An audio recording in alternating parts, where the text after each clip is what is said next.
signifikansi dari kasus ini tuh bagaimana kalau menurut Mbak Weni gitu? Iya, sebenarnya ini kalau secara teknis tadi udah dijelaskan sama dokter Lucky ya, bahwa satu wanita dari 10, malahan tadi saya barusan sebelum live itu saya sempat baca yang luar negeri sudah ada update di tanggal 20 Februari tadi, sudah 8 dok ternyata, satu dari 8. Dan Hmm. 3 wanita yang menderita endometriosis, satunya tidak bisa hamil alami, dan itu kompleks sekali sih memang kerumitannya itu kita nggak tahu harus memulai mengedukasi dari sisi mana kadang-kadang ya. Yang saya tahu di Indonesia ini kayak zaman saya dulu menstruasi, saya tidak ada panduan apa-apa di sekolah. Daerah, saya kan asalnya dari daerah. Seandainya kalau bisa saat ini kita bisa menciptakan satu guideline-nya bahwa ketika seorang wanita gadis mulai mens, dia sudah dikasih panduan mengenai oke, ketika kamu mengalami nyeri yang seperti ini, Hmm. kamu sudah harus waspada. Itu udah sangat bagus menurut saya. Jadi dan juga yang tadi seperti saya bilang bahwa endometriosis ini kalah pamor dengan tumor, dengan kanker dan kista, malahan orang taunya tuh kista, tapi endometriosis itu mereka nggak tahu gitu. Jadi kalau kita sebut endometriosis, memang mereka related gitu. Cuman kalau kita sebut endo, jenis-jenisnya tuh cuman orang tua cuman taunya kamu sakit mens, nanti setelah menikah ya udah hilang, habis habis melahirkan ya hilang. Jadi Iya. kita dikasih harapan. Saya dulu kenapa bisa sampai 18 tahun baru melakukan tindakan, karena saya dikasih harapan bahwa dengan menikah, dengan melahirkan, saya akan tidak sakit lagi gitu loh. Jadi kok memang kompleks sekali sih kasus-kasus yang terjadi, Mbak Nadia. Ya, Baik, baik, baik. sebetulnya masalahnya bukan cuman dari sisi pasien aja ya, dari dunia medis nih juga masalah juga nih. Jadi, Oh, oke, menarik ya, sekali. karena untuk mendiagnosisnya sendiri juga nggak gampang gitu loh. Ya, karena Iya, di iya, dunia iya. di dunia medis sendiri awareness-nya sendiri juga masih kurang sebenarnya. Oh, wah Gitu. menarik sekali ya Jadi dok ya. Berarti saya makanya, juga jadi jujur ini baru tahu nih. betul-betul di luar negeri aja, di Amerika, di Eropa tuh butuh waktu 7 tahun sampai 8 tahun Gitu. untuk tahu itu endometriosis. Jadi dari pertama kali dia ngeluh sampai oh ini endometriosis itu butuh waktu 7 sampai 8 tahun. Itu di luar negeri loh. Gimana kalau Ya, di kalau Indonesia? Indo ya. Makanya saya bisa sampai 18 tahun, Dok. 18 tahun Nah, saya menderita endo. Itu karena memang di hmm, awal setiap kali kita memeriksakan, cuma dibilang, ditanya dulu, kamu masih gadis ya? Iya, masih gadis. Ya udahlah, maksudnya kasih anti anti nyeri aja. Kita minum itu terus-terusan. Jadi nggak ada tindakan-tindakan yang lanjutannya. Nah, setelah kita iya. sudah mulai mencari tahu, oh ternyata saya harus datang ke dokter yang ada K-fair-nya di belakang, baru ini atau dokter yang khusus endometriosis baru bisa didiagnosa. Memang ya moga-moga sih dengan adanya awareness ini sudah bisa membantu banyak wanita endometriosis untuk mencari tahu lebih cepat Hmm, gitu Nan. iya. Baik, baik. Wah, ini memang ternyata topiknya sangat seru ya. Memang benar-benar bisa banyak banget yang kita explore nih dari topik endometriosis ini ya. Nah, dok, kalau tadi ngebahas endometriosis itu kan memang variatif tuh ya dok ya. Ada bisa muncul di berbagai tempat, tapi kita akan mungkin lebih spesifik ke rahim kali ya dok ya. Memang yang lebih Hmm, jelasnya. Nah, hmm. kalau dari perspektif dokter sendiri, kira-kira itu perbedaan rahim normal dan rahim yang ada endometriosis itu apa sih dok perbedaannya? Rahim yang berarti adenomiosis gitu yang di otot rahimnya ada endometriosisnya. Maksudnya gitu ya. Iya dok. Nah, berarti itu namanya adenomiosis itu namanya. Jadi Oh, oke. apa namanya jaringan endometriosis yang tumbuh di otot rahim itu namanya adenomiosis. Jadi itu kelihatan rahimnya itu membengkak gitu ya, Membengkak, membesar, oke. membesar, beda sama miom. Nah, jadi Hmm, ada lagi namanya miom, ada lagi namanya adenomiosis. Kalau miom itu dia sama juga, rahimnya membengkak juga, benjol-benjol gitu. Cuman dia kalau miom itu batasnya tegas. Jadi kalau diambil, keambil semua. Cuman kalau yang endometriosis ini, adenomiosis ini enggak, dia batasnya kita nggak tahu di mana. Makanya itu sulitnya untuk adenomiosis ya. Mm-mm. Yang adenomiosis endometriosis, ya dok ya. adenomiosis namanya itu. Mm-mm. Oke, nah dok, berarti kalau misalkan ada adenomiosis ini, berarti memang harus ada pengecekan langsung oleh dokternya dok, atau memang ada Oh iya. gejala-gejala yang dirasakan dok? Nah, iya gejala-gejalanya itu sama ya seperti ya, gejala endometriosis yang paling khas, yang paling banyak dirasakan orang ya nyeri haid, ya. Jadi Nyeri nyeri haid. haid, tapi nyeri haid yang kayak gimana? Untuk gampangnya sih nyeri haid yang sampai mengganggu aktivitas lah, ya. Karena memang Oh, nggak semua nyeri haid memang endometriosis, ya. Memang ada oh, banyak oke. penyebab nyeri haid, ya. Cuman yang sampai mengganggu aktivitas gitu ya, sampai misalnya kalau dia sekolah sampai harus bolos sekolah, kalau misalnya dia kerja harus bolos kerja, sampai harus minum-minum obat-obatan painkiller. Nah, itu kita harus curiga tuh adanya endometriosis. Terus gejala yang lain apa namanya? Masalah buang air besar ya, misalnya pada saat haid dia nyeri pada buang air besar atau perutnya kembung, bloating gitu ya.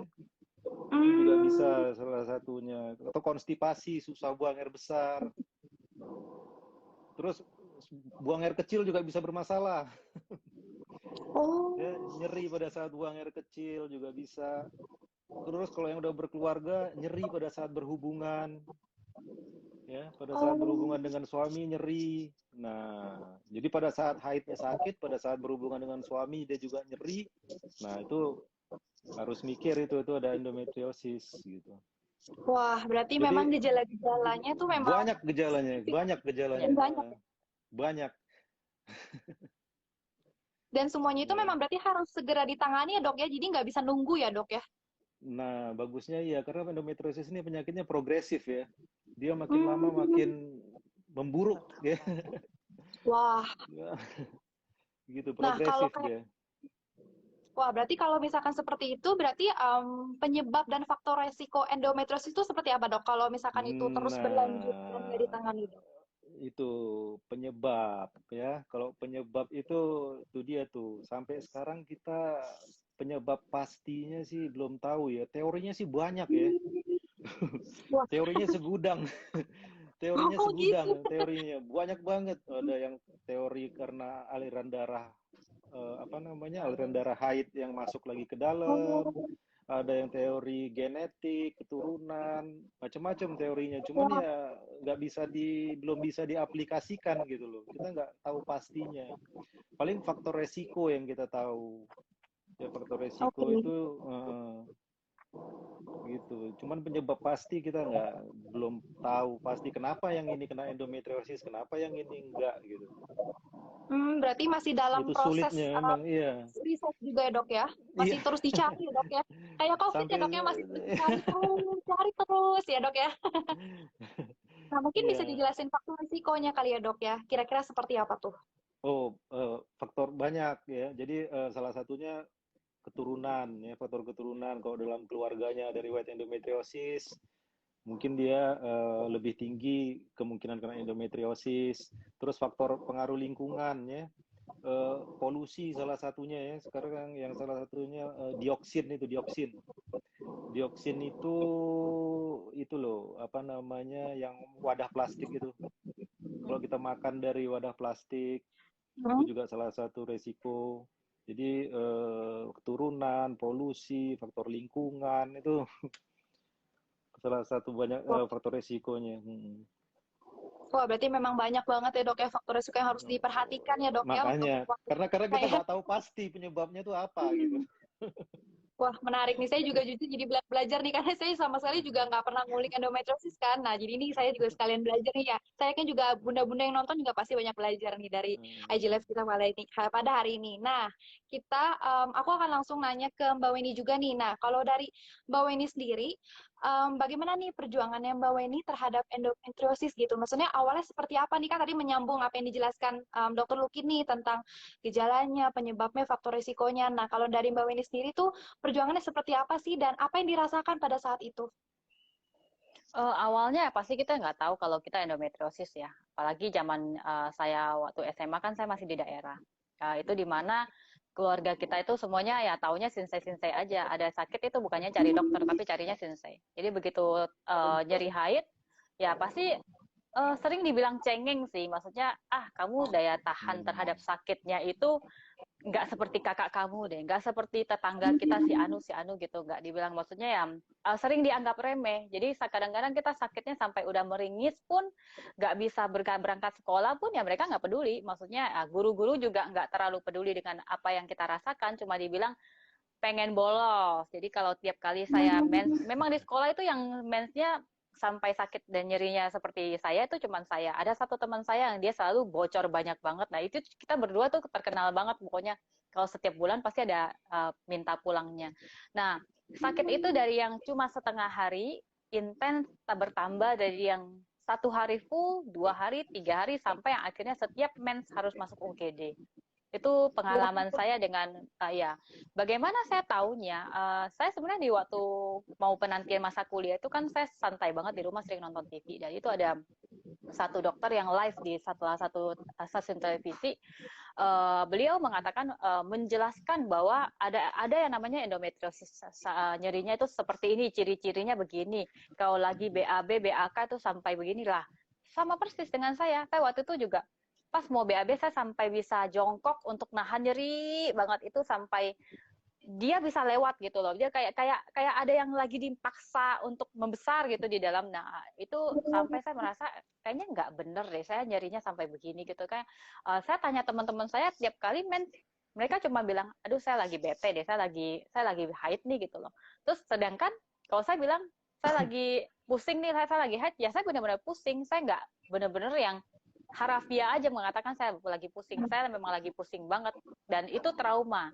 Setiap bulan ketika sudah dekat tanggal itu saya sudah kayak keringat dingin. Itu psikis saya terganggu banget sih, terganggu banget dengan nyeri-nyeri haid yang terjadi itu. Nah pas setelah menikah pun, setelah menikah ya apa harapan saya, ya setelah menikah saya punya anak, sakit ini akan hilang seperti harapan yang ditanamkan oleh keluarga saya. Memang seperti itu kan. Nah kita berharap setelah menikah nyeri itu hilang, tapi ternyata 1 tahun, 2 tahun, 3 tahun, 4 tahun, 5 tahun tidak kehamilan pun tidak kunjung ada.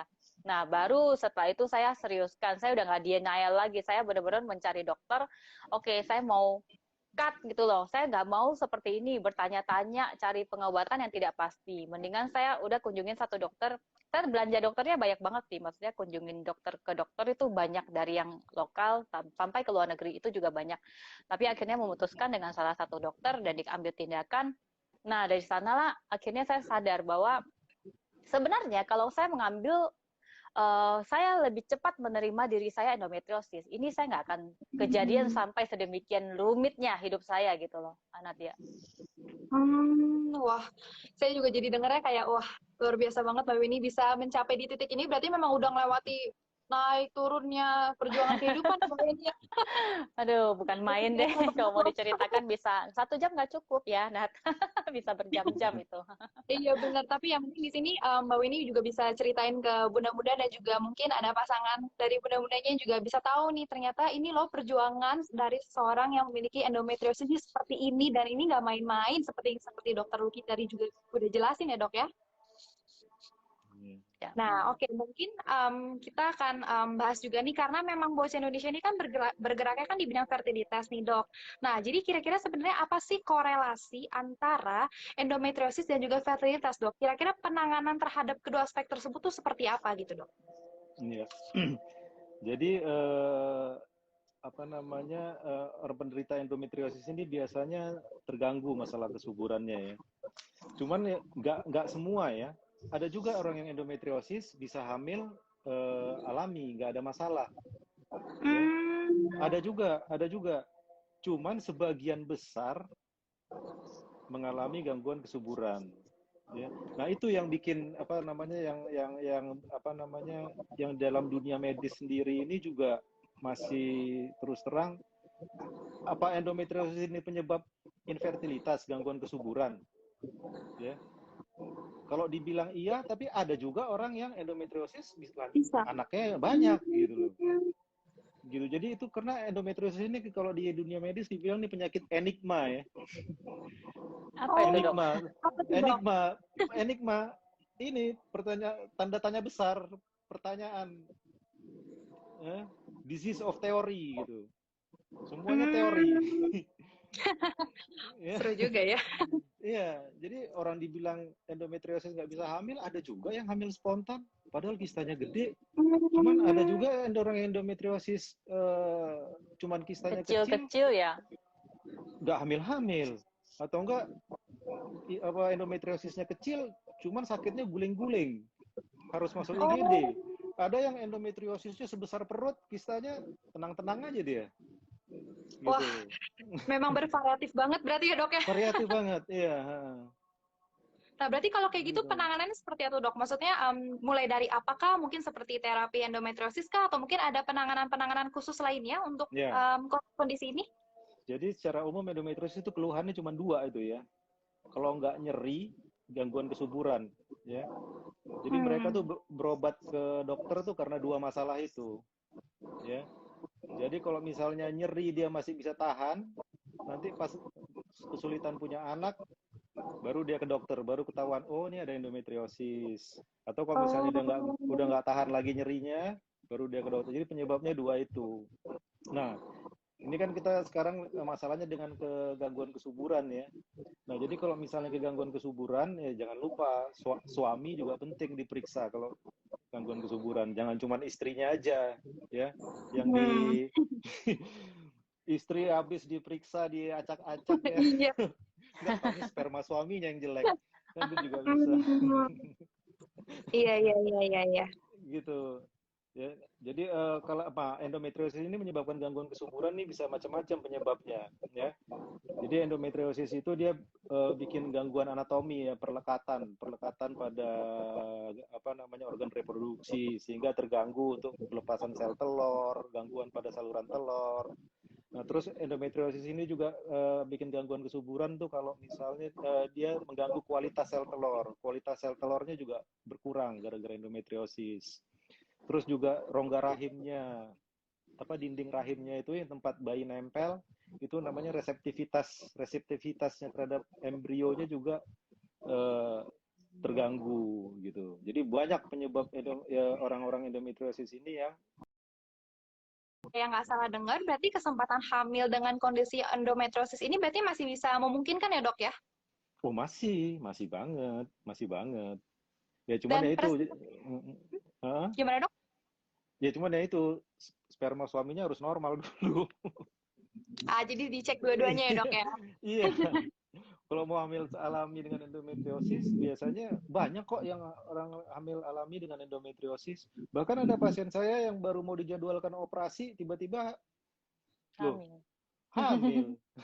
Oh. Hamil sendiri, nggak diapa-apain gitu. Baru rencana operasi, udah hamil sendiri. Gitu. Cuman ya itu syaratnya sperma suaminya harus bagus. Gimana Bu Eni?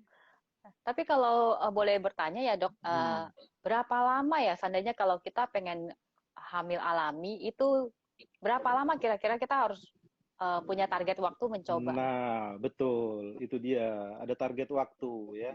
Karena kan endometriosis ini untuk kesuburan ini ya, kita kan masalahnya dengan umur ya. Umur jalan terus. Semakin bertambahnya umur, kemungkinan hamil makin turun. Ya, jadi kita nggak boleh juga tunggu. Kata dokter Lucky bisa hamil alami, tunggu deh gitu.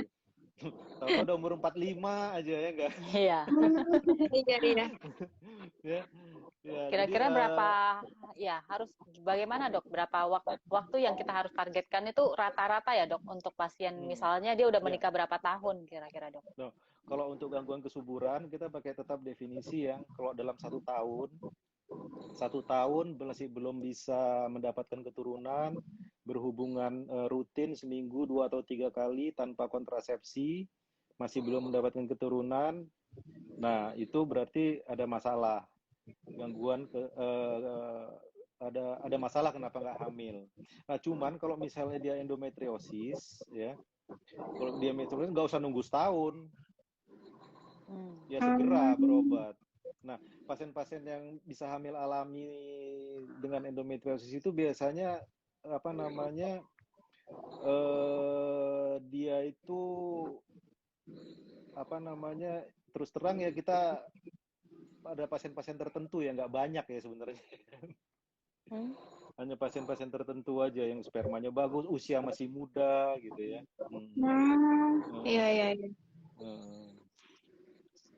Gitu. Cuman Ya, kalau udah oke. bertahun-tahun, udah nikah 5 tahun, masa masih mau nyoba alami juga? Ya kan selama 5 tahun ini Saya kan, telat banget ya dok ya. Waktu itu berarti saya telat iya, banget ya, 5 tahun baru mulai iya, mencari. iya, Wah, gitu gitu setahun langsung. langsung. Atau kalau misalnya sebelum nikah udah tahu ada endometriosis, nggak usah nunggu setahun, Iya. Langsung segera ditindaklanjuti aja, ya, dok ya. langsung, iya, langsung dicek sperma suaminya gimana, bagus nggak, saluran telurnya bagus nggak, gitu. Gitu. Jadi walaupun memang ada kondisi endometriosis yang walaupun bisa tetap hamil alami, tapi harus tetap dicek ya dok ya kalau Tetap, misalkan emang ada tetap. kondisi-kondisi itu harus ada Hmm. penanganan yang lebih tokcer, kasarnya lebih lanjut ya Iya, dok ya. betul, betul, betul, betul.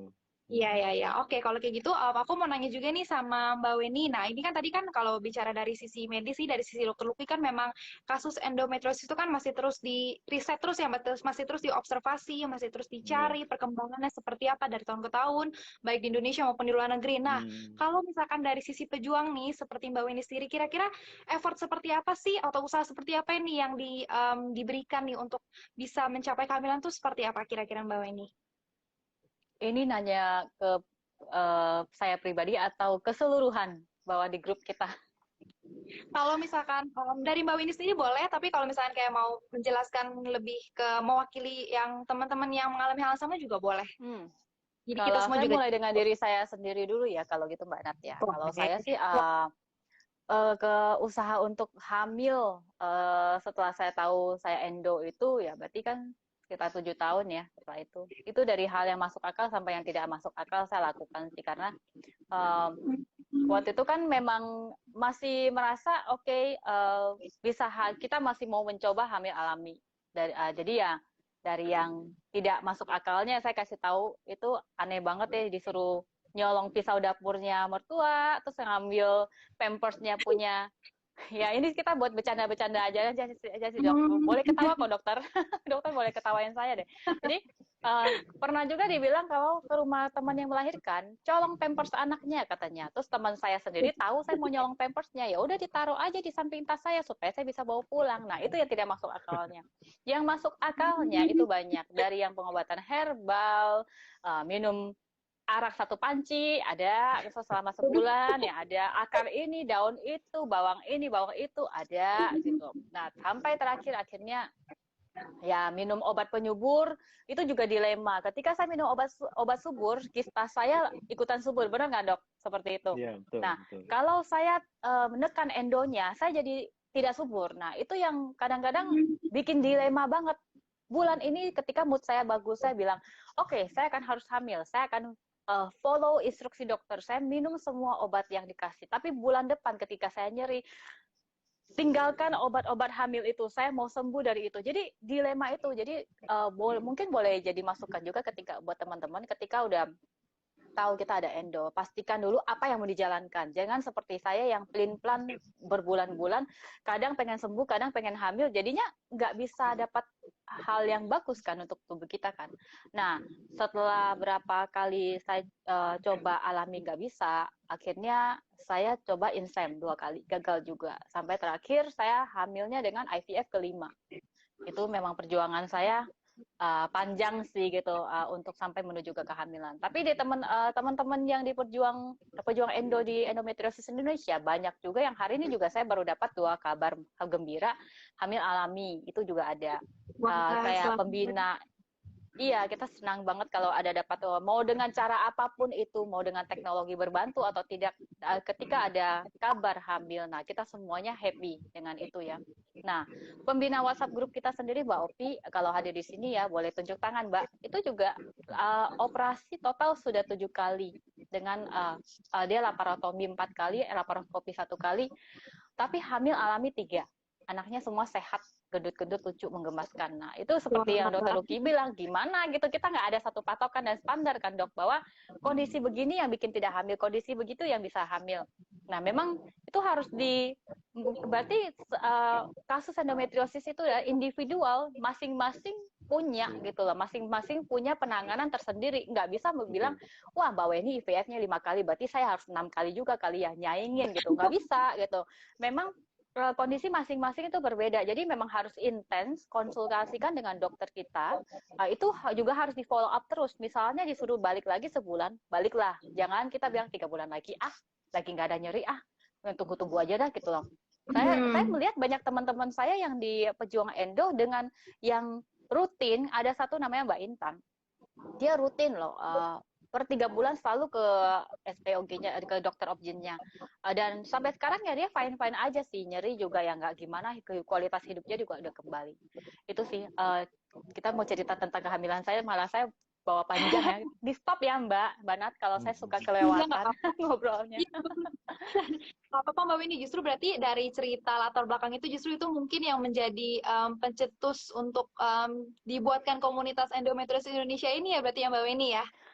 Benar, karena kan memang saya melihat di Indonesia di tahun 2015 ketika saya laparoskopi itu kan belum ada komunitas endometriosis ya, di tahun 2014 tepatnya. Jadi ketika waktu itu saya setelah operasi kan memang saluran kanan, tuba kanan saya udah nggak ada karena infeksi parah. Jadi otomatis sayanya yang mau pengen hamil alami malahan mendapati, aduh kok jadi tiap bulan malah 50% nih kesempatan untuk hamilnya gitu loh, malah lebih rendah. Saya down habis itu saya cari komunitas endometriosis di luar negeri karena di Indonesia nggak ada. Saya cerita ke teman-teman saya juga, semua juga nggak ada yang ngerti. Kamu kanker ya, mereka tanya.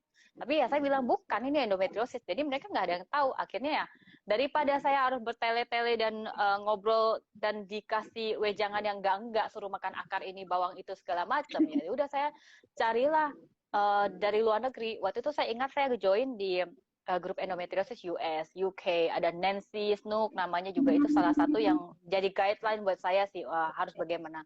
Karena dari sanalah saya mendapat banyak support. Akhirnya saya bilang, kayaknya saya boleh bikin deh. Mungkin saya bisa bertemu dengan banyak pejuang endo di Indonesia yang bisa kasih semangat, atau kita bisa ngobrol, kamu minum obat apa, kamu sudah sampai tahap mana. Saya create dari yang saya sendiri di saat itu, akhirnya sekarang sudah hampir 3.000 wanita di dalam grup itu. Wah, luar biasa banget. Memang ini jadi komunitas untuk mengumpulkan para wanita-wanita dengan seperjuangan ya Mbak Weni ya. Jadi Ya, saling benar. support, saling mendukung juga. Nyambung ngomongnya di dalam, ketika nyebut istilah endometriosis semuanya udah satu pertanyaan bisa yang jawab 100-an orang di dalam, karena ya kita juga sortir sih, misalnya yang udah mengarang-arahkan jualan obat atau apa biasanya kita off kan gitu, nggak bisa kita dengan sejumlah sedemikian banyak membernya ya, pasti kompleksnya juga ada gitu Mbak Nat. Betul, betul. Wah, ini seru sekali nih memang pembicaraan IG Live kita pada malam hari ini. Ayo Bunda, kita langsung aja nih masuk ke Q&A session. Nanti ini ada beberapa pertanyaan dari Ayo Bunda juga yang sudah masuk. Nanti akan saya tanyakan juga. Ini saya akan bacakan ya untuk Dr. Luki dan juga untuk Mbak Weni. Ada pertanyaan-pertanyaan dari Ayo Bunda sekalian. Ini yang pertama dari Sang Dewi. Ini untuk Dr. Luki.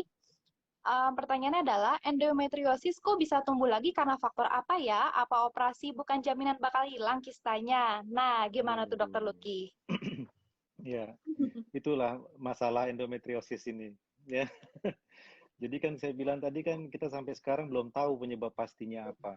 Ya, kalau kita belum tahu penyebab pastinya apa, artinya kita belum bisa mengobatinya sampai sembuh, gitu. Jadi sampai sekarang, ya, belum ada obat endometriosis atau cara menangani endometriosis yang sampai bisa sembuh gitu, kayak kita minum obat kayak kita lagi batuk minum obat sembuh gitu ya. Kalau endometriosis nggak bisa, dia akan, karena kita belum tahu obatnya apa yang paling tepat ya, jadi dia akan selalu kambuh dan kambuh dan kambuh lagi selama masih mens. Jadi selama masih haid, masih ada kemungkinan untuk tumbuh lagi, walaupun dioperasi. Gitu. Jadi, wah, iya. Jadi dia selama masih haid, masih bisa tumbuh lagi. Makanya itu yang bikin saya kadang-kadang kasihan juga ya sama wanita endometriosis ini. Maksudnya, ya bayangin tiap bulan itu selalu tiap bulan pasti akan sakit gitu loh. Ya kan? Sakit, hilang. Nanti bulan depan sakit lagi, hilang lagi. Gitu seumur hidup sampai menopause. Aduh, gimana Waduh, itu? Untung saya laki ya. waduh, gimana tuh? Aduh, nggak Aduh, kebayang dokter. saya. Saya Berarti memang ngebayangin perjuangan aja udah ngeri. Sakitnya bukan sakit biasa loh, Dok, Bo, ya kan? Iya, makanya, Hmm. makanya. Saya Nendang banget ngebayanginnya, gitu. aduh, kacau, kacau. nampol banget ya dok ya. Iya. Oke nih dok, ada pertanyaan berikutnya nih dari Yona_Kasvita. Setelah laparoskopi endo, lanjut IVF dapat 3 usir, namun masih gagal IVF-nya. Apa penyebabnya dok? Nah, maksudnya kegagalan bayi tabung pada endometriosis ya. Nah, Iya, Dok. nomor satu dia yaitu tadi, gara endometriosis itu biasa kan cadangan sel telurnya berkurang ya. Jadi orang-orang endometriosis itu kalau ikut bayi tabung itu kita dapat telurnya lebih sedikit dibanding yang orang yang nggak endometriosis. Jadi kalau cadangan dapat telurnya lebih sedikit, otomatis apa namanya, embrio yang kita kan misalnya kita bayi Chance ya. tabung nih, dapat telurnya itu kita usahakan sebanyak-banyaknya. Dari dapat telur sebanyak-banyaknya, nanti kan yang paling bagus kan nggak semuanya, ada beberapa yang paling bagus. Nanti jadi embrio juga nggak semuanya juga. Nah kalau misalnya dapat modalnya aja udah dapat 3, ya pilihan embrionya pasti juga nggak terlalu bagus ya. Mungkin ya ada 1 atau 2 yang paling bagus. Nah itu masalah embrio, masalah jumlah sel telur, masalah kualitas sel telurnya. Terus masalah karena jumlah sel oositnya terbatas, otomatis yang jadi embrio berkualitas juga nggak banyak pilihan gitu. Terus kemudian ya masalah yang lain lagi, endometriumnya, dinding rahimnya sendiri bagaimana gitu. Jadi memang lebih apa namanya ya, perjuangannya lebih ya harus lebih bersemangat ya. Boleh saya bertanya sedikit nggak, Nat, untuk Dokter Lucky? Ya. Boleh Mbak Winnie. Terkait sih, Dok. Jadi kalau seandainya kita mengetahui bahwa kita punya endometriosis dan kita juga pengen hamil, apa yang harus didahulukan dulu, Dok? Apakah membereskan endo dulu atau program Oh, hamil dulu? jangan. Lebih, Kalau ngeberesin lebih banyak endo yang dulu nggak akan bertanya. beres-beres. Kalau ngeberesin endo, kalau pengen hamil, kalau Berarti ngeberesin kita endo nggak bakalan beres-beres. selesai. Ih, kalau Karena misalnya banyak pengen hamil, paradigma seperti segera ini sih, program Dokter. hamil. Ya. Jangan, segera program hamil. Kalau mau ngeberesin endo nggak bakalan beres-beres, karena mau apa? Operasi, kambuh lagi, ya kan? Operasi itu menurunkan cadangan sel telur loh, untuk Ya. kista endometriosis ya. Untuk endometriosis, jadi ini endometriosis ini kita apa namanya, ibaratnya buah simalakama ya. Kalau dibiarin kualitas sel telurnya menurun, kalau dioperasi cadangan sel telur kita berkurang. Jadi itu kita harus mikir 1000 kali kalau mau operasi Ya. endometriosis itu. Ya, Benar. mikir 1000 kali. Nah, kalau misalnya mau hamil itu semua harus jadi pertimbangan tuh. Usia, ya, masih muda apa enggak. Kalau udah umur 30-an, 35 ke atas, udah mau kepala 4, beda penanganan yang sama masih kepala 2. Ya, cadangan sel telurnya gimana, masih banyak apa udah dikit, sperma suami bagus apa enggak gitu, itu harus jadi pertimbangan. Jangan beresin endonya, nggak akan beres-beres. Tapi ada kasus seperti ini, Dok. Misalnya ya di dalam rahimnya itu sudah besar sekali. Takutnya nanti ketika hamil mengganggu janin. Apakah itu harus berarti itu bagaimana, Dokter? Ya, itu Berarti kita tetap adenomiosis studies by case ya, berarti ya? Iya. Nah, jadi kalau misalnya kayak apa namanya, ada juga yang sebelum operasi, sebelum apa namanya, sebelum kita mengambil endometriosisnya itu, kita ambil dulu telurnya. Oh ya. Iya, diambil dulu telurnya, dikumpulkan dulu telurnya sebanyak-banyaknya. Bahkan ada juga sekarang bagusnya kalau misalnya yang repot kan kok belum nikah ya. Belum nikah ada endometriosis besar, mau nggak mau harus dioperasi kalau besar kan. Nah itu gimana? Nah itu yang belum nikah tuh bisa kita kumpulkan dulu telur-telurnya, di freezing, ya, buat tabungan Benar sih dok. nanti. Ini memang yang salah satu yang bikin saya menyesal sih dulu kenapa saya nggak nabung sel telur dulu. Kalau seandainya saya bisa mengenal ini lebih dulu, mungkin memang kalau ada rencana IVF. Kalau memang tidak ya kita mungkin jalanin alami ya. Tapi kalau memang ada rencana IVF, memang kita boleh banking dulu ya dok ya. Sel Iya, iya. telur, Kan embrio. kita nggak tahu. Ya syukur-syukur sih nggak kambuh gitu ya. Cuman kalau misalnya Ya. kambuh lagi, harus operasi lagi, waduh. Sementara belum ada rencana nikah sekarang karena masih sekolah, karena ngejar karir kan bisa ya. Ya, ya, ya. Oke, Dok. Ini juga ada yang bertanya dari Anasia 303. Dok, dari ukuran berapa kista endometriosis harus ditindak operasi? Ya, jadi kalau dari guideline ya, yang harus dioperasi itu kalau misalnya ukuran di atas 4 cm, ada guideline di bawah 3 cm. Tapi itu bukan patokan yang harus dikerjakan ya. Jadi kita harus lihatnya case by case ya. Kita lihat dulu cadangan sel telurnya gimana. Kalau cadangan telurnya udah sedikit ya jangan dioperasi. Ya. Gitu. Jadi nggak ada patokan. Memang guideline bilangnya di atas 4 cm operasi. Cuman ya itu tadi case by case Individual lagi. ya. Individual. Suaminya gimana, spermanya bagus apa enggak, balik lagi itu suami tetap harus ini nih terlibat nih, jangan istrinya aja ya. Peran suami memang penting ya, Dok, ya jadinya ya. Iya, jangan istrinya aja, mentang-mentang istrinya punya endometriosis, suaminya nggak diapa-apain, nggak bisa juga sperma suaminya jelek, ya kan? Harus juga. Oke, oke. Ini, Dok, ada juga yang bertanya dari Ayu_Widowati 86. Diagnosa utama untuk menilai endometriosis apa, Dok? Apakah cukup cek fisik dari gejala USG, MRI, atau sampai tes hormon atau bahkan autoimun? Jadi untuk yang apa namanya untuk mendiagnosis endometriosis itu paling dari apa namanya wawancara ya, anamnesis gitu ya, wawancara dengan keluhan pasien ya, pemeriksaan fisik dari USG itu udah cukup untuk mendiagnosis endometriosis. Nah kalau misalnya mau lebih dalam lagi bisa dengan USG detail, karena endometriosis itu kan bukan cuma kista doang ya. Jadi kan ada banyak jenis-jenisnya tuh. Yang paling gampang sih memang lihatnya kista. Ya, cuman kan ada deep endometriosis namanya ya. Endometriosis yang tumbuhnya di usus, di saluran kencing dan segala macam, itu perlu USG yang lebih detail atau perlu juga MRI. Kalau pemeriksaan hormon sih biasa nggak perlu ya. I see, I see. Nah nih, Dok, ada pertanyaan yang cukup menarik nih, Dok, dari Siska_Kartika. Nih, ini pertanyaannya adalah, untuk mencegah endometriosis bagaimana caranya ya? Makanan atau minuman yang tidak boleh apa saja? Nah, mungkin ada persepsi-persepsi tertentu nggak nih kalau soal makanan atau minuman yang kita konsumsi setiap harinya, apakah mungkin pengaruh atau gimana, Dok? Iya. Jadi ada kalau kita lihat di apa namanya berdasarkan penelitian ya, yang jelas-jelas apa itu meningkatkan resiko endometriosis itu makanan yang mengandung fitoestrogen ya. Kalau di makanan kita sehari-hari sih yang paling sering kita itu sih kedelai ya, terutama Kedelai. susu kedelai ya. Bahkan ada penelitian yang bilang kalau misalnya orangnya hamil ya, bayinya perempuan nih ya, ibunya hamil, pas lagi hamil minum susu kedelai ibunya, anaknya itu meningkatkan resiko endometriosis.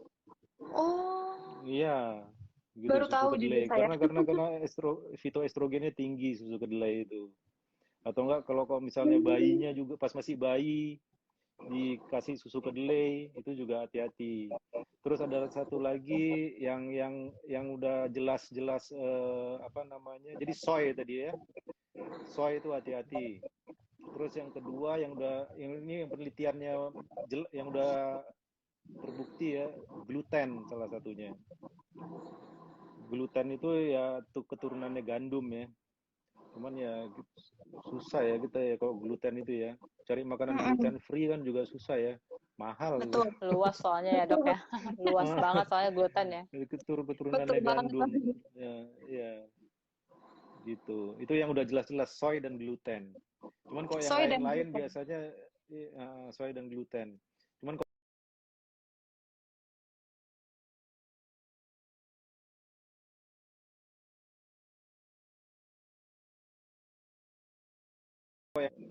kalau bisa makanan organik ya. Waduh, sehat Organik. sekali Mohon makanannya. ya. Itu idealnya sih begitu. Hmm, iya, iya, iya. Nah, nih dok, ada lagi pertanyaan yang masuk dari Windri_T. Dok, kalau setelah operasi laparoskopi endometriosis, apakah harus disuntik tapros dulu atau boleh langsung promil? Mohon jawabannya. Nah, ya. Jadi kalau sekarang itu dulu memang gitu. Dulu kita kalau misalnya habis operasi suntik tapros dulu baru program hamil. Kalau sekarang enggak. Maksudnya kalau misalnya dia memang ada habis operasi untuk meningkatkan kemungkinan hamil normal ya. Jadi habis operasi jangan suntik tapros atau kasih obat hormonal, langsung program hamil. Biar nggak menunda. Biar nggak menunda karena kalau habis suntik tapros dia kembali haid lagi kan lama. Butuh waktu lagi. Recovery-nya berapa lama dokter kalau boleh tahu? Recovery untuk Apanya itu? setelah operasinya. Recovery setelah suntik tapros apa setelah operasi? Setelah operasinya, iya. Berarti jedanya berapa lama untuk sampai kita program hamil? Langsung. Gitu bulan depannya haid, gitu. Gitu siklus haid depan ya langsung. Oh. Kecuali misalnya dia mau kan ada protokol-protokol, misalnya dia mau bayi tabung gitu ya. Nah, itu ya ada protokol-protokolnya. Ada yang long protokol, ultra long protokol. Kalau itu ya, cuman itu nyambung ke bayi tabung. Tapi kalau pengennya nyoba inseminasi atau hamil normal, jangan suntik tapros. Atau jangan kasih obat hormonal, langsung program hamil. Jadi memang nggak ditunda ya dok ya, jadi langsung program hamil aja ya dok ya? Jangan, iya, mumpung endometriosisnya lagi keangkat semua. Oh, ini Lagi paradigma bersih. baru atau bagaimana dokter? Baru-baru ini atau Baru. memang oke. Ya, beberapa tahun inilah ya. Jadi kita nggak Ini ada sepertinya gitu. Selesai operasi langsung program hamil. Jangan ditunda-tunda. kayaknya saya mau ngundang dokter Lucky lagi deh untuk ngobrol di Endometriosis Indonesia. Refreshing. Seru banget Mbak Weni ya. Karena banyak Iya. banget yang bisa digali ya Mbak Weni ya. Benar. Saya juga jadi kelompok loh. Ini sejam kayaknya bisa lebih nih, jangan-jangan ya. Oke, kalau gitu langsung kita lanjutkan aja. Ini ada yang bertanya lagi nih dok, namanya Nurfiani DP. Dok, sudah laparoskopi endo setahun lalu, IUI 3 kali berturut-turut, kedua dan ketiga keguguran usia 5 dan 6 minggu, ACA tinggi, next cycle masih bisa ICM lagi atau harus IVF dok? Perlukah cek ACA ulang? Nah, berarti dia ada masalahnya apa namanya ACA-nya tinggi ya. Berarti itu masalahnya bukan cuma endometriosis ya. Berarti dia ada masalah di keguguran berulang ya. Recurrent pregnancy loss. Nah, itu juga harus diterapi dulu. Ya. Mungkin jangan-jangan ya itu karena dia 2 kali keguguran kan udah kan. Berarti dia nggak cuma endometriosis masalahnya, ada masalah lain lagi dengan selain endometriosisnya, yaitu recurrent pregnancy loss. Kalau recurrent pregnancy loss itu penyebabnya salah satunya yaitu IgM ACA-nya positif. Nah itu harus digali lagi, mesti diobatin lagi, gitu. Iya, Jadi iya, iya. kalau endometriosis kan penyakit kita bisa kena beberapa macam penyakit sekaligus. Iya, iya, iya, iya. Yeah. Oke, dok. Ini juga ada yang bertanya dari SH Drina. Dok, apakah pertambahan ukuran endometriosis bisa diperkirakan setiap bulannya? Sebaiknya cek rutin setiap berapa bulan? Nggak bisa ya. Jadi kalau saya itu cek rutin itu antara 3 sampai 6 bulan ya. Tiap 3 bulan tuh kontrol, tiap 3 bulan. Biasanya sih endometriosis ini kan jinak ya. Bukan ganas ya. Jadi pertumbuhannya itu boleh dibilang nggak cepat ya. Cuman orang bisa sampai endometriosis gede itu biasa butuh waktu bulanan atau tahunan malah ya. Jadi kalau kontrol tuh antara 3 bulan atau 6 bulan bagusnya. 3 sampai 6 bulan ya dok ya? Yeah. Oke, oke. Wah, ini pertanyaannya yang masuk ini sangat-sangat banyak sekali, seru sekali. Tapi memang waktunya kita sudah mau selesai ya, sudah mau di penghujung acara. Nggak berasa ya kalau nanya-nanya kayak gini ya dok ya, Mbak Weni ya. Maksudnya banyak pertanyaan. Cepet banget ya.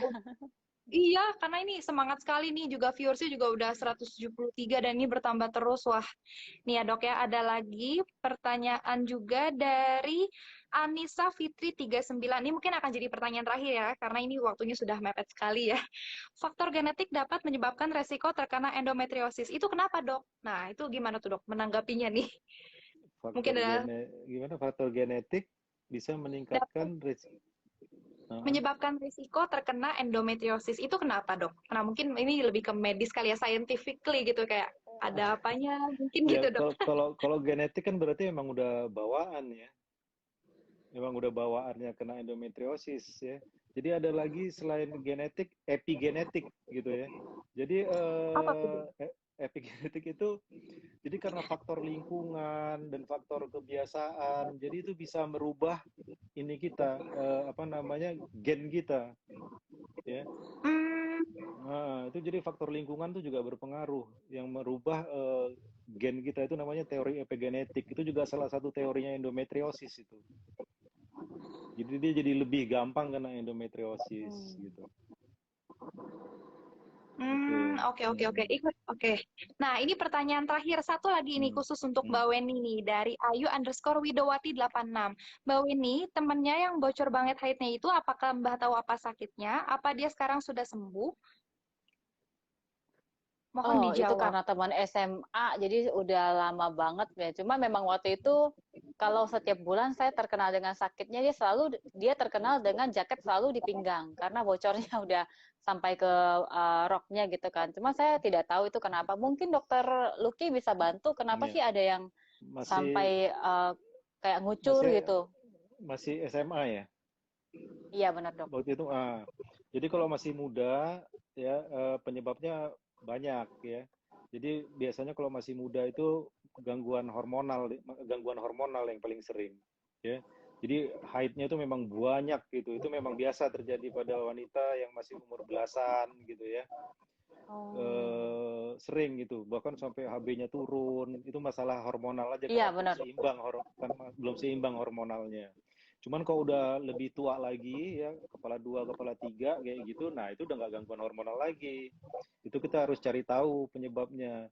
Jadi yang paling sering sih miom ya, miom yang tumbuhnya nongol nongol ke rongga rahim, atau adenomiosis juga bisa ya. Adenomiosis itu juga bikin darah ngocor Pendarahan ya juga, dok ya. itu perdarahan juga, banyak penyebabnya, ada Itu darah. polip ya. Oh. Mm-mm. Darahnya itu darah haid atau memang darah yang beda dok? Maaf saya tanya karena memang merasa aneh aja kenapa bisa sampai banyak begitu darahnya dok.